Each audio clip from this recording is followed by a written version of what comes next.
You know when shit is bad is when you have to do a rolling slide grovel against your sister. That is how bad it is in the fucking story right now. Okay, I had so much fun with the second episode. I think I am definitely going to be continuing talking about No Game No Life because I've just been having so much fun talking about this. Like the second episode just had me laughing. It got me like gripped in the series, and I definitely really like Sora and Shira a lot more now in the second episode. So we see that the girl comes in named Stephanie Dola, and they trick her into like their plan, saying, "Okay, let's have a little game and all that." And he was like saying, "You're the one that lost your position to be king." He's like, "You're the one that your grandfather was stupid." And it's like, "All right then." I'll challenge you to like a rock paper scissors match, but I will only use paper in this game. And it was like they were having so much in-depth dialogue, thinking like, oh, he's just doing this to trick me. I'm gonna do this and that, and it's like, and he tricked so much, saying like, okay, he is going to use like paper in the end, but maybe he might use rock because he's like doing all these percentage chances, and it's just like, yeah, Sora freaking just cheated him, and just like went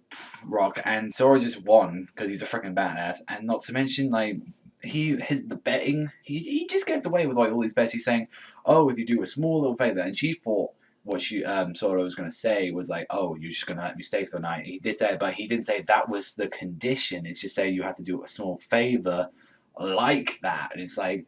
And his favor is for her to fall in love with him.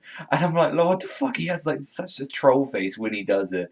And he's like his sister saying you're despicable, you're disgusting, like you try to do that, and he's like doing like a rolling grovel like that, saying, I'm sorry, I have my sexual needs like that. He's saying, screaming it out, and it's like, and besides, I can't fuck my sister. You're not gonna let her, for fuck's sake.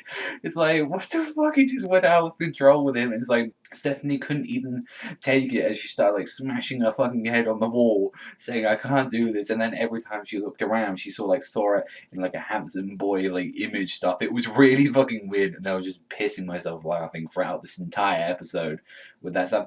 And one thing that was really notable in this episode, which I found was really sad as well, is that if Sora and Sheila are separated, they pretty much fall apart. I mean, like there's a bit where like Stephanie like threw him in the other side of the room, and he started like curling up with the ball, apologizing. He was like crying, like as well as Shira. She was really breaking down and getting like scared and all that, and she really wanted her brother. So it shows that these two, yeah, well, they're badass and cocky and all that when they're together. They're on their own. They're pretty much defenseless. So I'm guessing like midway or maybe later on throughout the series, there is going to be a time when these two are going to be separated, and they're going to have to deal with like, yeah, we kind of have to go accept some things in the outside world. It can't just be my sister and I. And I really want to see more about these two. It was really interesting.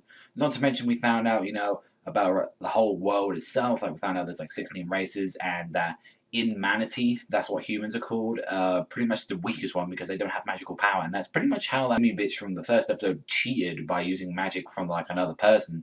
And it showed that we had like, it has so many elements in this episode that we can add into it. It's like we got 16 races, so throughout the series we're gonna go challenging these other races maybe. Like, I mean, you got war beasts, elementals, elves, mechs. It's like we've got everything in this world, and in Manatee is in a really shitty position now because their father, since they have no magical power, they pretty much can't win against these matches. And when Krillin arrives at the coronation, she treats Stephanie like shit, and it's like Sora's wish. He's like, I guess I'll become king for now, and it's like, and he wants to change, Stephanie's kingdom and return it to her. So that's probably going to be like the goal we got so far in the series. That the goal is so far, Sora is just going to become king and he's going to become a badass. And it's like, overall, it was a really solid episode. I really enjoyed it. It gave a lot more in depth with Sora and Shiro. Like we had one little game. It's like, only issue is that I want to see more games throughout the series. I mean, we've only had like poker and like freaking rock paper scissors. So it's like I want to see more what they're going to do without the game so far.